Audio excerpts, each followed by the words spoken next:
How's it going, everybody?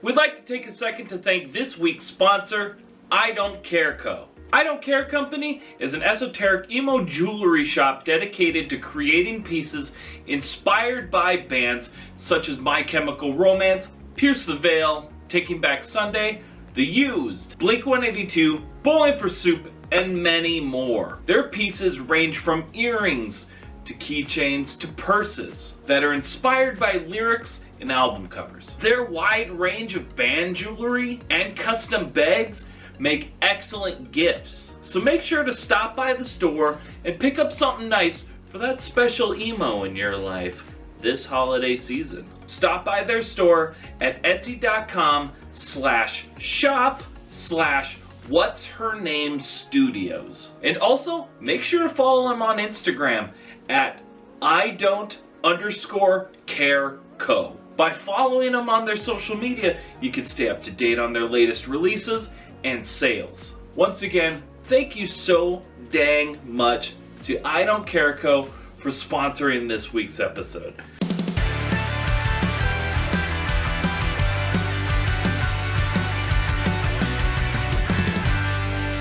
What's up, everybody? Welcome to another thrilling episode of Where Did All My Friends Go? Podcast about life in the music industry. Today, we've got Leah on the show. Leah's a pop punk solo artist currently out of Los Angeles, California. Leah, welcome to the show. Hey, thank you so much for having me. I'm so excited to be here. Heck yeah. It's been it's nice having you in our Discord. You're really active just in our community. So it's really great to actually get a chance to chat not on keyboards.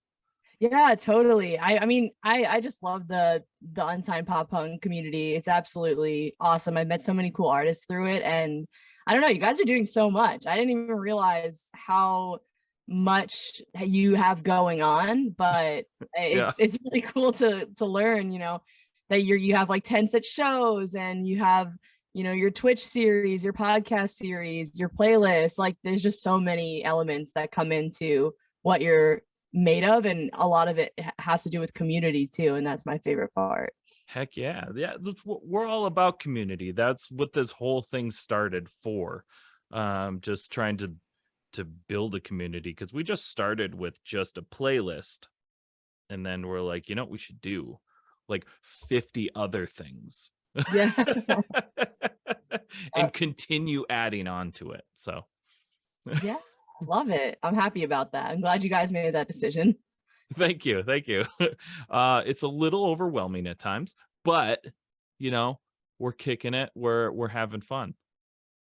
Yeah. So you recently released your latest single, I Guess I Like You Anyway, which is fantastic, I want to say. Tell us a little about the song.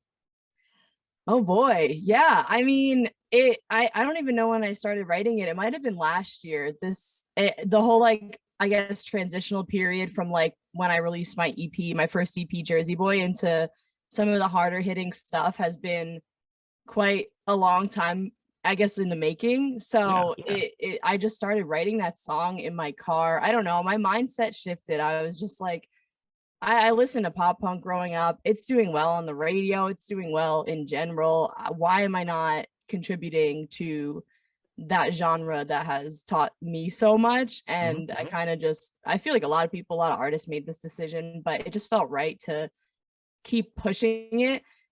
And I think I'm working with a producer in Nashville, Chase Coy, and he's an elder emo, grew up in the sad pop punk realm. I would say it was like the ballady sad boys time.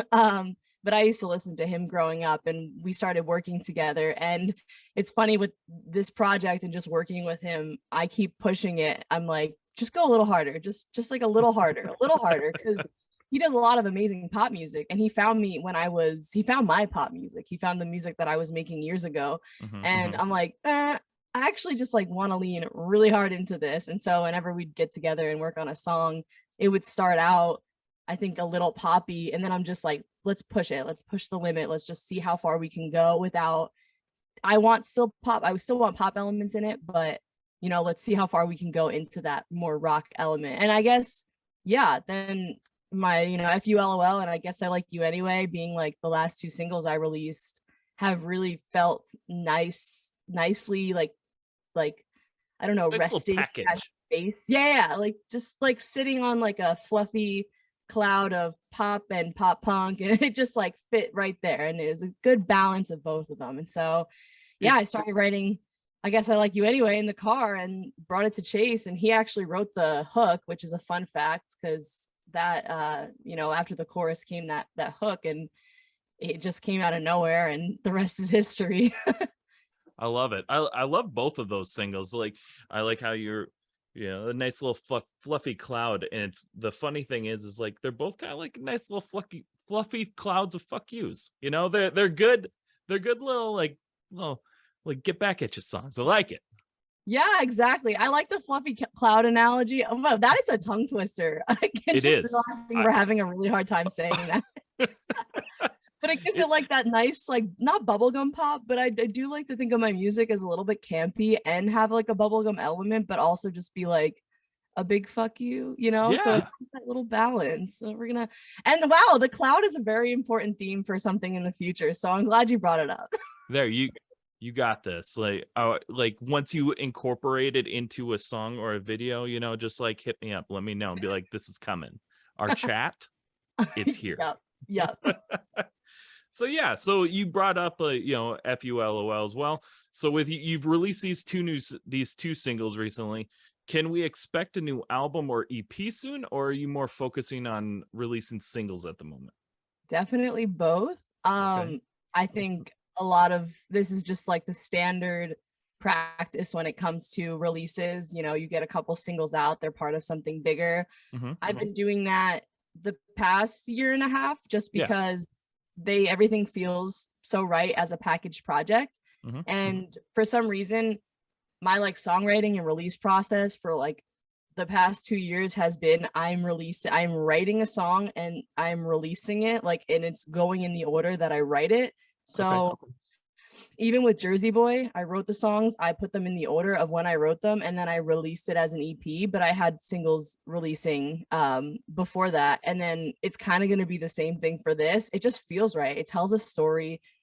I love branding, and the branding behind all my songs have to do with that like timeline of releases and the order I write them. I'm not here. I feel like I say this a lot in conversation about this stuff, but I don't write like 20 songs and pick 5 for an EP. I write and I release what I write, and then it's a project, and then we're moving on. I love that. I'm honestly, that's kind of the way that my brain works too. I've never been very good at like creating a whole bunch of like songs and then it's like, well, let's pick the best 5 because I'll tell you, they're all my best 5. That's how I feel about it. I'm glad you think that way too, and like no shade to people that do it the other way. That's just that's their process. But for me, it's why I spend so much emotional time and like physical time and money on these songs. Like I obviously invested in them because I thought they were good, so I'd rather put them out and see how people react to them, and if they don't like them, then we'll just do another one later. Right. I think that's fantastic. Yeah. Thanks. Yeah. Because it's hard because like not everybody is able to just kind of like just bust out a song, or like 5 songs in a week, or however long it takes people to make a record. But a week is definitely not the case unless you're like that is the only thing you're doing. You're sleeping in the studio. I mean, I've seen it before. I don't worked at the studios. I've done that, but I don't mean like the writing and recording process. Well, I mean like that's ambitious. like I just mean writing songs. Well, most people write out a bunch of songs before they head into the studio. Yeah. So we talked actually a little bit about the pop stuff you're doing before. So you're originally from Point Pleasant, New Jersey, and started releasing music in like 2016 with your first single, Stay Right. So your first singles, it's a deep cut. Deep cut. So your first singles had a much more just pop vibe to them till you started going into more of a pop punk sound around 2021 last year. What made you want to change the musical direction? I think so. I know, like, as emos, people are like, it's not a phase. And Right. I think that's absolutely true because I don't think the emo was a phase, but I think my pop was a phase. Like I had a pop phase in my career. And I think that was not I don't know. It wasn't a bad thing. And I think I definitely needed to go through that to get back to where I am today. But I grew up on pop punk stuff. And then I guess I was about, I don't know, I was getting ready to go to college. I was starting college in 2013, 2014. And I was really inspired by this like surf rock or kind of like a hippie rock vibe. We get like the Mowgli's being one of my favorite bands then. And I still love them. They're just not a band anymore. But Sure. that was kind of how I think where Stay Right was so inspired by. And then I was like, I want to make music just like that. And like Neon Trees, for example, another really big inspiration to me. And so we got like the rock band, I don't know, like the multiple people in a band making music, so it gives it a little bit of a rock vibe, but we still consider these artists as pop. So I don't know, that and just like moving away to college and kind of like not feeling like I could be myself how I felt before I went to college, just kind of having to like fit into, I don't know, it's like a societal norms, going to school in like the South. I went to school in North Carolina. There was a liberal arts college, like nothing too crazy, but it was hard to find eclectic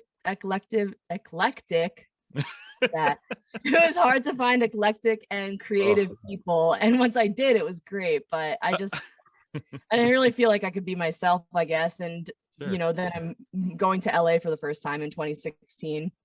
I was just all on that California pop energy, and I don't know, I just make music based on what I'm inspired by at the time. Sure. And Mhm. I think I was doing it more for fun then, but once I realized I could make a real career out of this, I really wanted to hone in on something that felt true to myself. I love that. So you started in New Jersey and went to college in North Carolina. What inspired the move to California other than that's just it's such a wonderful place? I don't want to sound like basic when I say this, but I just feel like it, not that it was calling me, but I just feel like it was the only, like, it was the only option for me. I Mhm. always wanted to move to California. I didn't really think about it. I had really no reason. I didn't move here necessarily for music, so I wasn't sure of the music scene. I know one of my favorite labels is based out of Orange County, so it's like that was something I Sure. thought about, I guess, when making the decision. But yeah, it was just something in me that was like, I know I want to be in California. I mean, if I think about it, I lived near New York my whole life, never really been a fan. I like going and visiting the city. I think now that I'm like of age and being able to experience nightlife, it's like Mhm. more fun to be in New York City, but I just don't think I'd want to live there. And then I do love Nashville. Thinking of music seat places, I have a really awesome community out there now. But when I was thinking of like the initial move in the first place, Nashville didn't really seem to be an option to me. And honestly, like 6 years ago too, or 4 to 6 years ago, Nashville was entirely different. And so Right. I'm not even sure I Mhm. would fit in there then with who I was at the Right. time. I think you'd fit in there now for Yeah, no, sure. I do too. Yeah. Absolutely. That's why I go there so often. Yeah, Nashville's definitely the scene has changed. I have some of my good friends from up so I'm from up in Duluth, Minnesota.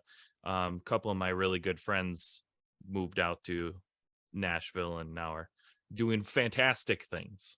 Tell us a little about growing up in New Jersey and the pop punk scene there. What were some of the bands that influenced you and that you listened to growing up?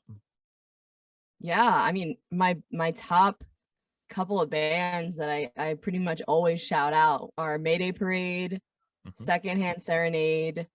I mean, I feel like Chase is like, I know I'm just friends with him now and he's my producer, but I grew up listening to him a lot. So it's like Mhm. Chase Coy.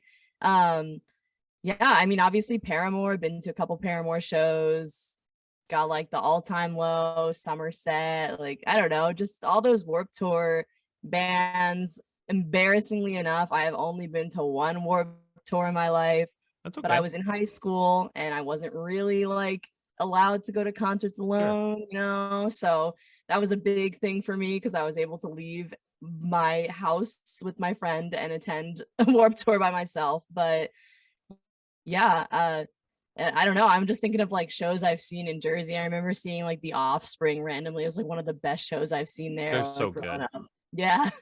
Yeah. That was a really incredible concert. But yeah, I mean, everyone that I grew up with kind of in high school, we had like a band trailer and they would play like Tame Impala and Zeppelin and the Beatles, and we'd all just like hang out in the band trailer and like sing music, and they were the only people in my high school that like did that type of stuff. Everyone else kind of just like listened to top like 40 music, which I love, Sure. by the way, as Yeah. well.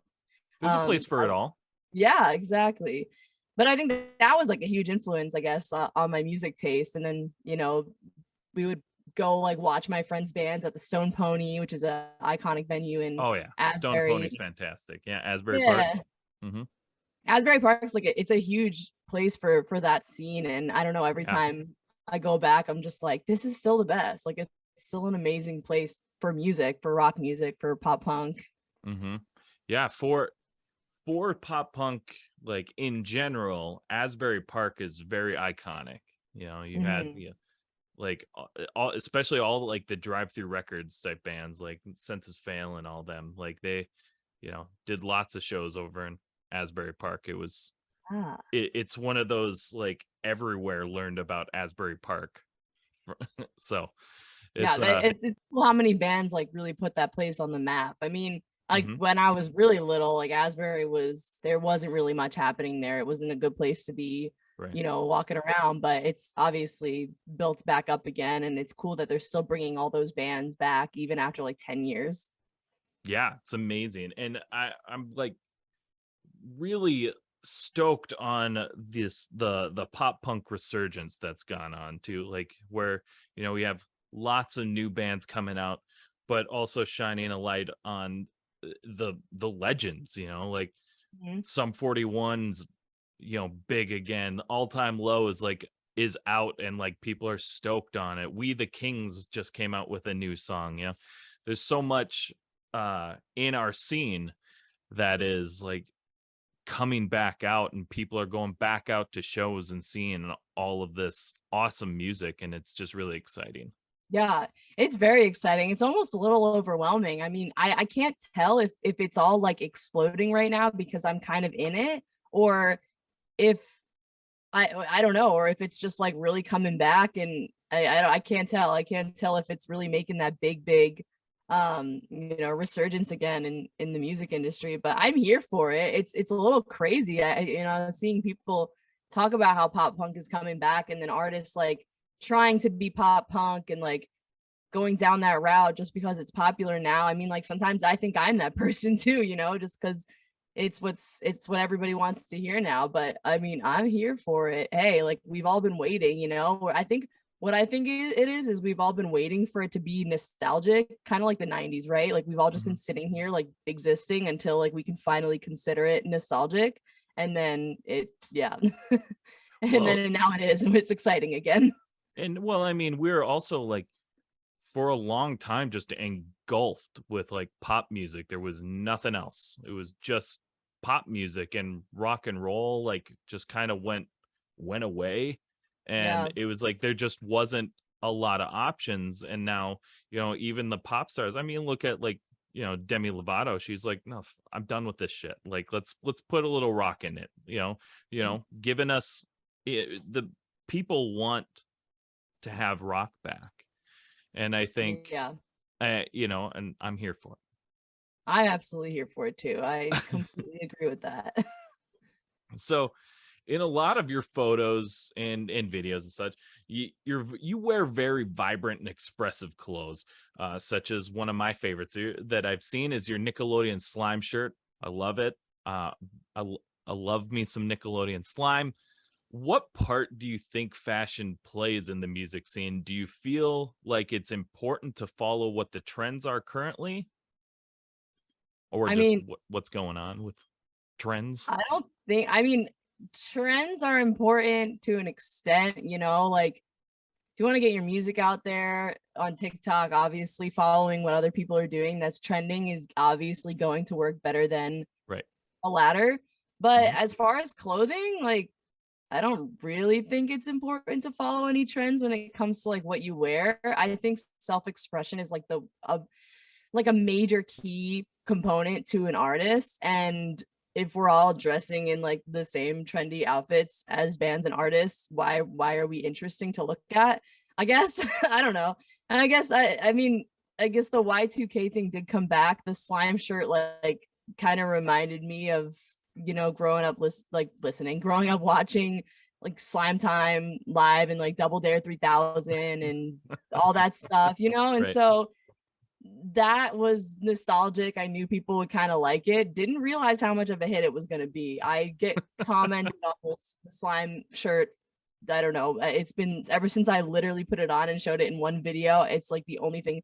It's like a staple for me. So I'm very grateful for the brand Dumb Good for doing a collab with Nickelodeon and releasing that shirt because that has been super awesome. But yeah, I mean, I think as an artist, just like dress how you feel, like express yourself. I think consistency with how you express yourself is important. So I want to make sure those bright colors come up in most things that I do so people recognize me because of like the neon, blue and green or stuff like that. But I don't really consider that I have style. I never really felt comfortable having like my own style, never really felt like I had one. But I'm like thinking of an overall picture that I want to look like and I want to present myself as an artist. And that's kind of like me pretending I have style. Sure. Yeah. So I remember, back in, the early 2000s, especially like the MySpace era, everyone was doing the same thing. You had like the shotgun in the back, swoops, and then swoopy hair, and then you had like a deep V-neck if you could pull off the deep V. Otherwise you just went standard V-neck. Yeah, always with the tightest pants you could. Yeah. And you got your keys jangling. Sometimes you'll have like a hanky hanging out your back. It was uniform. Everyone did it. Oh, that's funny. That's funny you say that because like I think of like the artists I was listening to then on stage definitely had that style and that look. But Mhm. like two things. I was in a high school with uniforms, so I never was able to express myself Sure. or like see style in that form when that was kind of popular. And the other thing is I never had a MySpace. I feel like I'm Oh, missing out on such a huge like throwback moment. Like I was not allowed to have a MySpace. I'm that age that's just like that right hurts. right after MySpace. Like I was the first person, I was one of the first people on Facebook. That was a big thing, Facebook and Instagram. But like, yeah, the MySpace culture, I just like sit back and watch people talk about it. Because it's such a shame because, uh, you know, not being able to do it, like you missed out on like one of the greatest social medias that's ever been able to exist I know, I've because heard. well, especially just for artists, musicians, like Yeah. it allowed you to basically have your own website and be able, it was an actual tool to promote your music, to where Wow. now you need 15 different apps to do what MySpace did. And it's like, I get it, you don't want to like bring it back because you want to have all these other things, Yeah. It's a but little too it's, far gone. I mean, to like bring something like that back, it served its purpose at that time, kind of like Vine. It's like, what do yeah, you do now? You can't. you do TikTok, it's the exact Yeah. same thing. Yeah, exactly. It doesn't hit the same though. Yeah, I mean, as far as MySpace, I mean, I had Tumblr, so I was able to kind of get a little bit of that. Like, you go to the page. I mean, I wasn't making music when I had a Tumblr. Well, I wasn't releasing music when I had a Tumblr, but Sure. I would go to put, whatever song that I was obsessed with at the time, probably like I don't know, what is it, like a Rocket to the Moon soundtrack on my Tumblr page and like have all these sad quotes and stuff. Like I was able to create some of that for Oh yeah. myself, but it's just, I know it's not the same. Well, but Tumblr had its own like culture and whole different scene. It was, Yeah. I never was a part of the Tumblr scene, but that was really big, and it was its own unique thing as well. So, um, So we got a couple questions left before we move on to our next segment. For the new bands that are out there still trying to get their first 1,000 streams and getting people to listen to them, what do you think are some of the more important social medias to utilize as tools when it comes to promoting yourself and your music? I mean, obviously TikTok. I think everyone kind of knows now that TikTok is like a very, very valuable platform to promote your music on. My biggest advice to anybody on TikTok is just look at the bands that are blowing up and the content that they're making and do what they're doing. It's not stealing content. It is almost impossible to be original on that platform, especially when Right. everything you're putting out is super just like raw to the camera type stuff. So Hmm. see what's working and use that as inspiration and create your own content. I definitely think even though everyone likes to say Instagram's dying, I beg to differ. No way. Um, I think people like to say it is, but when Instagram, I mean, I sent in a personal complaint, but when Instagram went to like the whole TikTok feed where you had to swipe, I Hmm. was not having it. I was like, this isn't gonna work. So many people were like, we want our photos back. And I'm like, see, you want your photos back. Instagram is amazing for DMs, for instant Hmm. messaging. That's the Absolutely. platform because we're not talking on TikTok. You got to follow people to talk. Like this, Right. the actual interface of the activity bar on TikTok is not beneficial for anyone to communicate. It just doesn't work. You go to TikTok, you see everyone tagging their Instagrams in the TikTok comments. It's Hmm. because it's still a thing.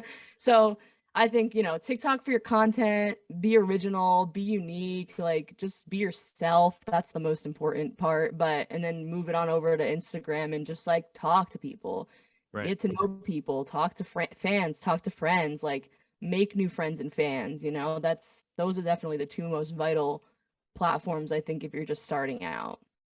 I agree. And not only that, for people listening to this right now, is like TikTok also changed their like algorithm and formula like pretty drastically to where TikTok isn't as useful, I don't feel, as it was a few Mhm. months back.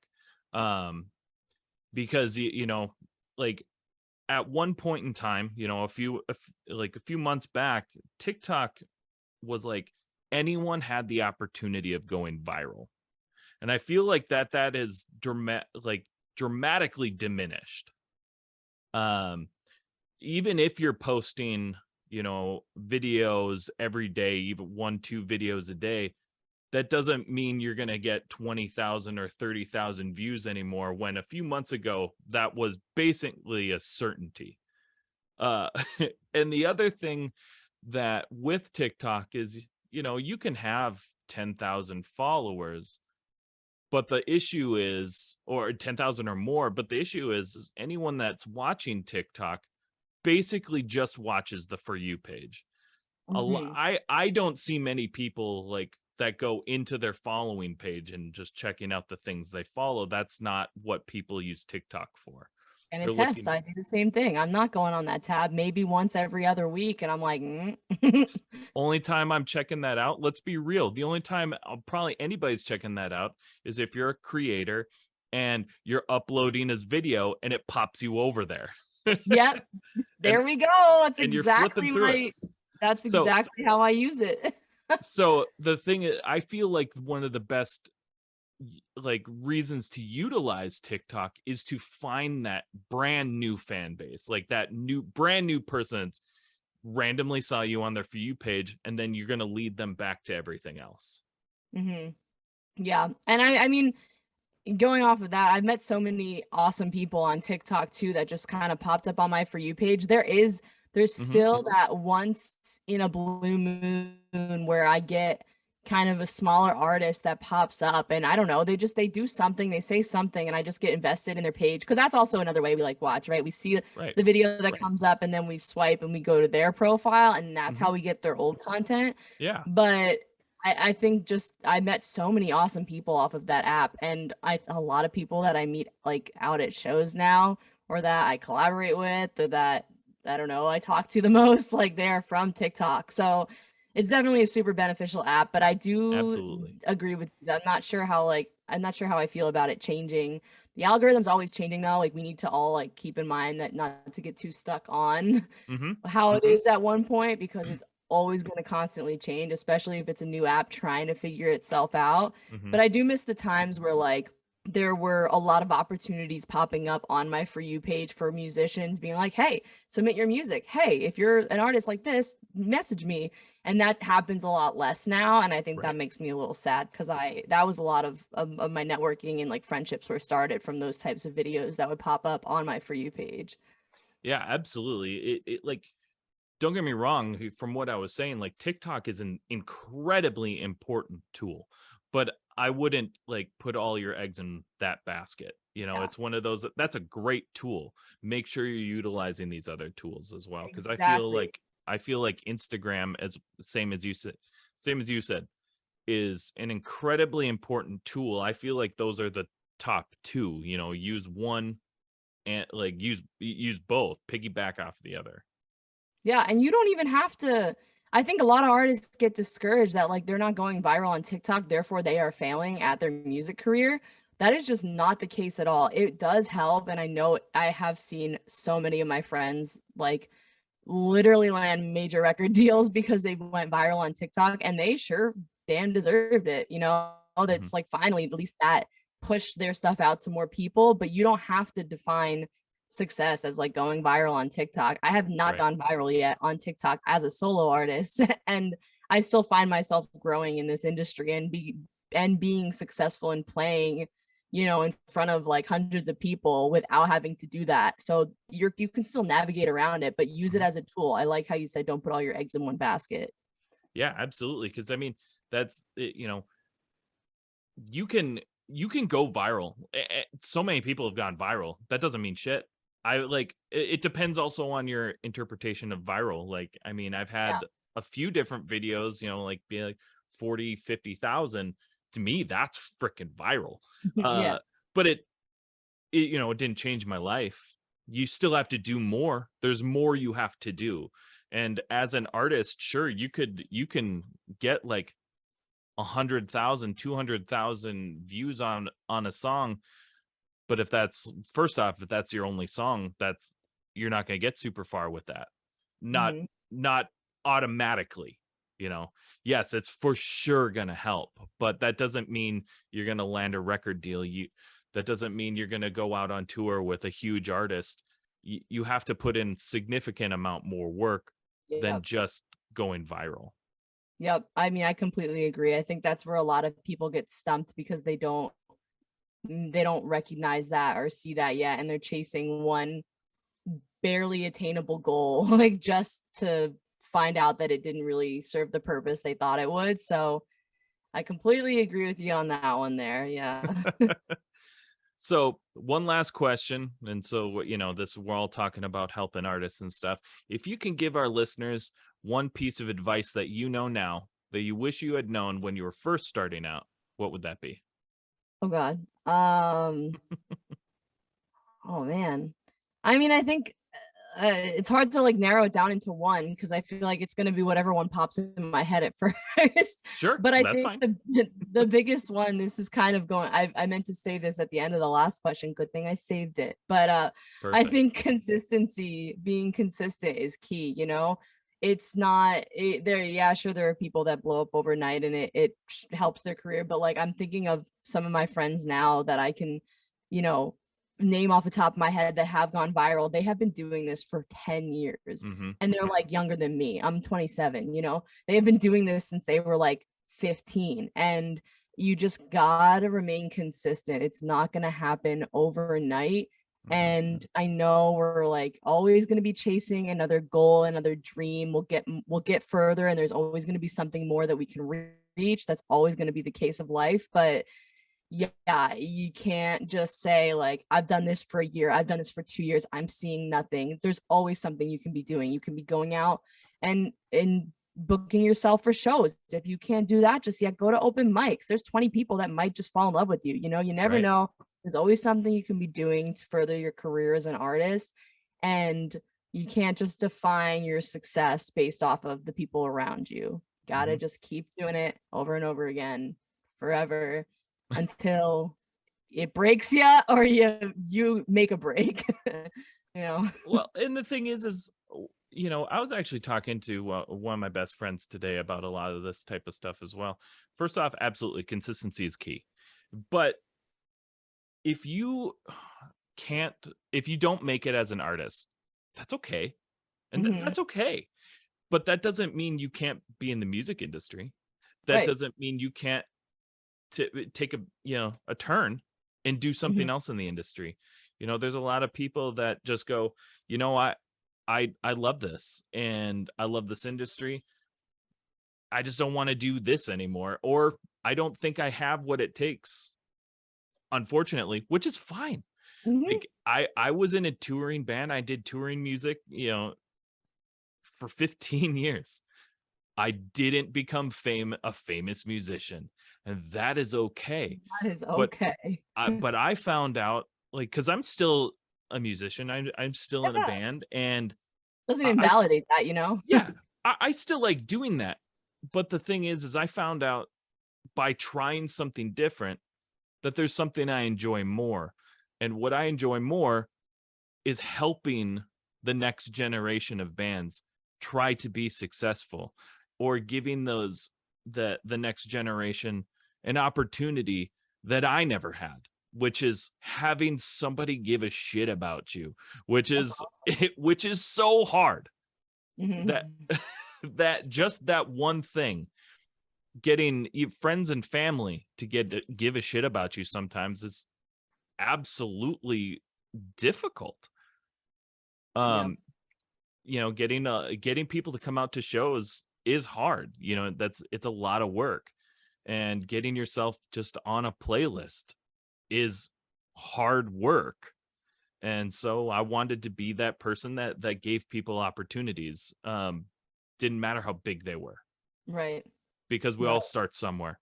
We all have this passion. If you didn't have this passion, you wouldn't be emailing me asking to be on our playlist. But cool, Yeah, you're in, let's go. yeah. So, Totally.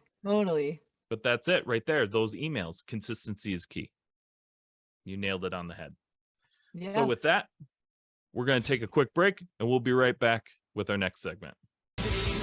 Imagine having all the best up-and-coming pop, punk, emo, ska, and alternative bands all in one place. In a once-in-a-lifetime playlist. Unsigned Pop Punk presents the Unsigned Pop Punk Playlist. 50 new songs from the best up-and-coming bands in the scene today. All your favorite artists you've never heard of yet. All of this for just $3.99. Go on your computer phone now and listen to the best new artists today. Or submit your own music at www.unsignedpoppunk.com. And we're back with Leah. It's been a fantastic time, but now it's time to get into some obscure questions. Are you ready to be done talking about music for the most part? Sure. And we'll just talk about just like random shit. Absolutely. Let's do it. Cool. So the first question I got here is, what is one thing from your childhood that you used to have and you wish you never got rid of? Can I say two things? Yes, absolutely. Say as many as you want. The thing that came off the top of my head were hit clips for some reason. Okay. Do you remember hit clips? I don't. What are those? Coming at you right between the ears is Hit Clips. Music to get you grooving. Hit Clips is a slick micro music system. This type package is small, but pumps out monster sound. It breaks down like this. We clip, and sample songs, so only the groove sticks. Hey, world down. Your music, your way. Hit it! With Hit Clips. Don't make me pop with Hit Clips, micro music system. You can collect them all, each sold separately. I had them in like elementary school. They were like a tiny little boombox player, and or like a little like CD player, but you'd put these like cartridges in it and it would play like 30 seconds of a song. I remember those. Yeah, my second answer would be like my Nintendo DS. I don't know what in my right mind. I think it was me needing money as an young adult, but I have some of my Nintendo systems, but I sold a couple of them and I regret it every single day of my life. Mm-hmm. Oh gosh, I unfortunately know so hard what you're talking about. I have accumulated a lot of my stuff back. Over off to this side here, I have this whole video game section. And but yes, I have sold Nintendos and things like that, but I do have like certain things that I just never got rid of. I have my like original Sega Genesis from when I was a kid. But yeah, video games and things like that, gosh, wish I never got rid of. Or DVDs. Yeah, I don't feel the same about the DVDs, but I understand. So the reason I even say just DVDs is because I've always been a huge movie fan, and I've sold my like movie collection multiple times, and every single time I regret it. So it's like been 2 times I think to where I've sold it.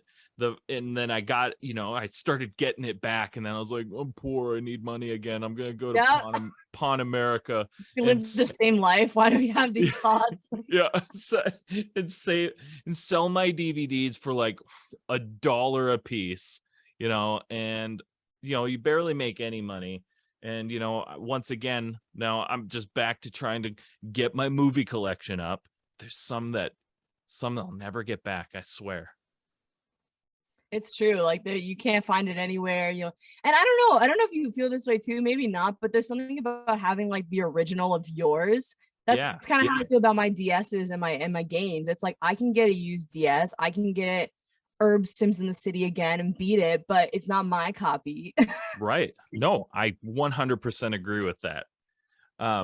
One of the things that I was thinking of when I came up with this question was, I think it was late 90s, maybe early 2000s. There was a shoe company that had come out. So you got Heelys now. Yeah, the Heelys came to mind right away. before Heelys though, there was I think it was before Heelys, but there was a shoe company called Soap. Weird. They were for like the street walking stuff, and they had a grind bar in the middle of the shoe, so you could jump onto like a shit and grind down it. Yeah, okay, that's kind of cool. I had a pair of them and I don't remember where they went. I mean, like, that's it. That's all you could do. You could just grind. I'm like looking them up right now. I had so much curiosity. Oh wow. This picture of like the shoes that I'm looking at right now, this guy's legs are like twisted on the pole. Right? Oh yeah. Yeah.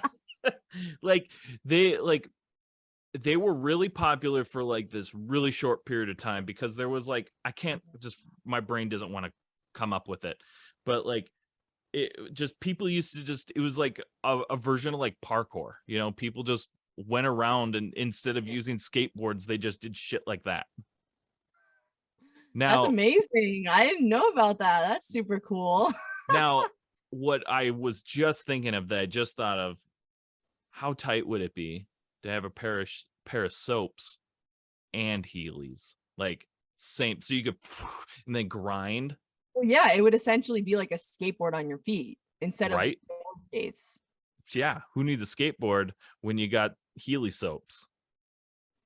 You gotta make an exclusive brand, shoe brand for you guys. Let's do it. Let's bring it out. All right. So speaking of movies, what is a movie that you love that you think no one else knows about? Oh man, I don't watch a lot of movies. This is hard. I'm gonna go with like a random answer because it was something that I recently watched. But unfortunately, just to preface it, yeah, I watch a lot of YouTube and a lot of short form content, so I'm not usually like on the streaming apps watching movies, Unfortunately, it's just not my thing. I'm That's sorry. okay. But I mean, oh, that not a lot of people. That's the thing is like if I'm recommended a movie because of a certain thing, I will watch it. And that in that case, a lot of people have already seen it and really Sure. like it. Mhm. I didn't hear much about this movie, but I saw that movie called Yesterday, where the guy is like the Beatles. Like he writes like all he Oh, loves yeah. the Beatles, Mhm. and he performs all the songs, but for some reason like the Beatles are like phased out of like existence, and everyone thinks this guy wrote all these hits. And I watched that movie on the plane because that's like where I normally watch movies if Sure. I do watch them. And so it was a plane movie, and I like honestly can't stop thinking about it. I remember after watching that movie, I was like, that was one of the best things I've ever watched, but like I have heard no one talk about it. Yeah. No, yeah, I actually, so I know what you're talking about. I haven't seen it. And I actually know nothing about it. So See? you did it right. You did it right. Perfect. But I don't know, that was very memorable to me. I thought the story and the acting, I thought everything about it was phenomenal. But I'm really easy to impress when it comes to movies. Like I'm not a big critic, you know. Like I said, I don't. You could show me something and I would see something really cool about it and be like, this is great. And you're like, oh, this movie sucks. Well, that's okay. See, I'm pretty similar with movies. I enjoy watching movies. It takes a lot for me to be like, this fucking sucks. Never gonna, I Yeah. hate this. I'm never gonna watch this Right. again. Like right. it's happened, but it's not as frequent. I would say as me enjoying it. My movie that I was thinking of was this 80s movie that hardly anyone I ever talk to about it or bring it up knows what it is. It's called Gleaming the Cube. It is a pretty obscure skateboarding movie from the 80s with Christian Slater. If you remember Christian Slater at all, he was very big in the 90s. Kinda, yeah. You know, he was a big star, kind of went down a little bit, but I Yeah. still enjoy anything he does pretty much. Wow. But Gleaming the Cube is something to check out. It's a pretty good one. That's an interesting name. Yeah, it's Hey, what does it mean? I don't remember what it means. It's a skateboarding term. Oh, okay. Let's Maybe look. that's why I'm not sure. I'm looking it up. To fail so badly that there is brilliance in the future. Okay. I feel like that's probably a common theme to life. Mm-hmm. Yeah, that's like that is quite the phrase. Like, Yeah. man, like it just makes me like feel hopeful for like just the future. Yeah, I feel like that's my life. Like I fail so badly that there's brilliance in my future. yeah, something good has had to come out of it, you know? Absolutely. So the last obscure question I have for you is, if you couldn't be a musician, what would your dream job be? Ooh. Well, I feel like I have two answers for this again, but I'll That's go fine. with the first one I'll go with the one that I would probably say now. I don't know how this would be a job, but I would find a way to make it a job. I Okay. mean, okay, let's like eliminate. So not only are we eliminating music, let's eliminate like video editing and graphic design too. Okay. That's like I still do that all the time, and that's like part of my music career, and that's just Sure. the easy answer that I don't want to answer with. But I would say I was really big, and I still am big on urban exploring. And I guess that would maybe somehow turn into television or YouTube. But if there was a way to, I don't know, just go into like super travel the world and like go into super abandoned, rundown cities and buildings and haunted Nice. places for like a living, Oh yeah. I would continue to do that. I had like kind of a following before music like started happening with my urbex stuff, and so I feel like Nice. that was a good path for me because I did it well, and it's super fun and creepy and really awesome, and that would absolutely probably be my answer. I don't really think that's a career if I had to be practical. I would probably, I know my like childhood answer when someone asked me like what I wanted to be was like a 911 dispatcher or like a triage nurse that like was there at like the scene of like people being brought into the hospital. Sure. But I think that had to do with a lot of like my mental capabilities of like being being able to handle things that are so traumatic like that and helping people like go through them and stuff. So that would be my like realistic answer, because I don't think I like both of those answers. Love them, because I would love to, if I could, I would love to be a ghost hunter. I love that. That'd right? be so You kind great. of look like a ghost hunter. Do I? I think so. Yeah, I Nice. feel like you have like the vibe right now. Nice. I feel like I would want to be like, do you ever watch like BuzzFeed Unsolved or Watcher? Like Watcher is one of my favorite things on YouTube. Okay, no, I haven't seen that. I know the BuzzFeed one, but I've steered clear of BuzzFeed for a bit. But No, yeah, Shane I've and heard- Ryan, that's the only thing that matters for BuzzFeed to me. Shane and Ryan, they're my favorite. okay. I feel like I would want to be like one of the ghost hunters that like is intense with the ghosts. You'll be like, hey, you gonna fucking touch me. Do it, fucking touch me. Oh, you scared? Are you scared? Because I'm not scared. Oh yeah, I mean, see, I feel like that's like high-key disrespectful though. Like that they get like all riled up and you got like a demon coming home with you. I don't know. No, you gotta protect yourself from that. Yeah, you got to be There's- prepared for that too, like what's to come after it. if That's you're- also another thing about it. You could be like traumatized for the rest of your life if you do something wrong, you know? It's true. You got see, you can't. I'm not saying I'm just gonna go in there just willy-nilly and just talking Oh. shit. That's rude. Yeah, I was That's gonna rude. say that would You know. probably not be good. But there's one, if you go to the Goatman's Bridge, he's a jerk. Goatman, I ain't gonna be polite to no Goatman. Yeah, that's true. A lot of these people that are like that haunt like premises are seriously messed up in the head with like, I don't know, it's like mental asylums. Like those are the ones that I go into the most often. You think about some of the people that work there, like that's not cool. That's not Right. good The- practices. No, You- those are a lot of those employees and stuff were not super good. Yeah, you're right. I didn't think about that. You're right on that one. That makes a lot of sense. I wouldn't be polite either. Yeah, and that's what I'm saying. Like, but like to normal ghosties, hey, I like you. Let's be Yeah. pals. Let's be friends. Exactly. But once again, no Goatman. We're not friends, Goatman. Okay.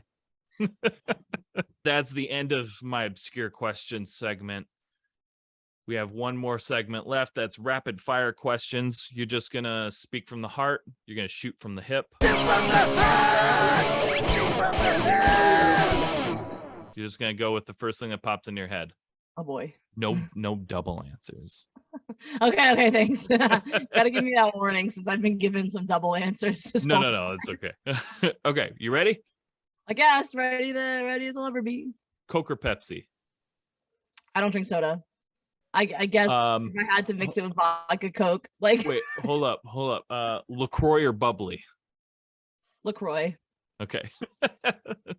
Star Wars or Star Trek? You don't really watch a lot of movies, but Probably Star Wars because I really like Lego Star Wars. I'll take it. Since you do like video games, Mario or Luigi? Oh, maybe Luigi. I feel bad for him sometimes. Oh, Luigi's my favorite. Yeah, I think he's great. He's a Mhm. great guy. He shouldn't be left behind like he always is. True.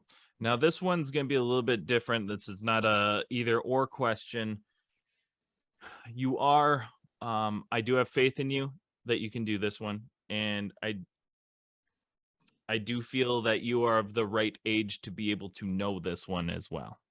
Okay, we'll see.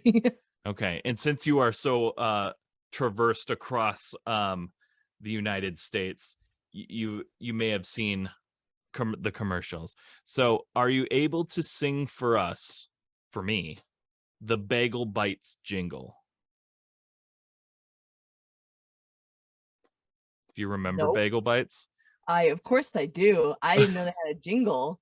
You don't. Okay, so because one person I talked to was like, well, they didn't have commercials here, and I'm pretty sure they were commercially all over America. To be honest, I But- can't remember the commercials. Because typically once I start singing it, and I will sing it for you, typically most people remember what it is. Are you ready for it? Okay. I'll sing it for you with my beautiful singing voice. All right, I'm ready. Pizza in the morning, pizza in the evening, pizza at supper time. When pizza's on a bagel, you can eat pizza anytime. It's like vague. It's a very vague memory. Like when you started it, it sounded familiar. But also, did they not mention bagel bites in the actual song? Just saying, when pizza's on a bagel, you can eat pizza anytime. Mm, And then they go into bagel bites, pizza bites, and here's a thingy thing. I don't remember after that. I don't know. Maybe my modern marketing brain is like, why didn't they use the product name in the jingle? Well, because they were just forcing pizza, so you can have pizza in the morning, pizza in the evening, Because they and were pizza so at small. supper time. So when pizza's on a bagel, you Oh, can 'cause eat pizza it's anytime. breakfast food, dinner food. Yeah. They're trying to say, hey, guess what? Pizza, it's not just a dinner time or Oh. lunchtime. This is an anytime. And there's no pizza in the word bagel bites either. So if you think about that, if you just say bagel bites and someone doesn't know what bagel bites are, it just sounds like a breakfast food. That's a very interesting brand. You should call them and you should be like, hey, look, we were talking, I was on this podcast. We were talking about your brand. And look, here's the thing. I came up with this new jingle for you because I feel like you fucked up along the way. All right. We're going to shoot you number one. Oh boy. I don't know. They might have messed up, but they're iconic. So maybe not. Maybe not. All right. Moving on. Gwen Stefani or Haley Williams? Oh, Haley Williams. That's a hard one though. It's really hard. It is. They're both icons. Mm. So hard shell or soft shell tacos? Soft shell all the way. Nice. Last question. Sum 41 or yellow card? Some 41. Nice. See, once again, both icons. It's okay. Yeah, that's hard. It is. It's I don't make these questions to be easy. All right. I don't want to stump you a little bit. I want to make you work for it. Thanks. You're welcome. But that's it. You did it. You finished the podcast. It was so fun. I had a Good. great time I'm chatting. I'm so stoked that you were able to hang out with me. The last thing, too. all you got to do, last thing you got to do is just, let everybody know what you got going on, what's coming up, what you got. Where can they find you? Yeah. So my name is Leah. You can look me up on any streaming platform as L space E space A. That's literally just Leah, all caps with spaces. At LOL, it's Leah. Alternatively, if you want to see me on social platforms, I have more music getting ready to release by the end of the year, and there's going to be plenty more after that. Maybe some shows, maybe a tour. We'll see what I get to announce in the future. But yeah, keep up with everything I do, and thanks for being here and watching. Heck yeah. It's been a joy and an ultimate pleasure having you here. So thank you so much for taking the time to come and hang out with us on this glorious Monday. Thank you so much for having me here, taking my requests, just answering me when I bug you guys about questions or features or Always. anything. It's just so nice to have you guys here and supporting, all these artists that are chasing the same dream. Heck yeah, it is our pleasure. So, and with that, we'll see you guys next week. Thank you so much for checking out the show. Please hit that like, subscribe, or follow button so you never miss an episode. And thank you so much to those of you who already are. Check us out on Spotify, Apple Podcasts, YouTube, or anywhere else you stream your podcasts. If you're in the position to help us grow and like behind the scenes access and exclusive shows, head on over to our Patreon at www.patreon.com/unsignedpoppunk. Let us know in the comments who you'd like to see on the show and what other content you'd like to see. Thank you all so much.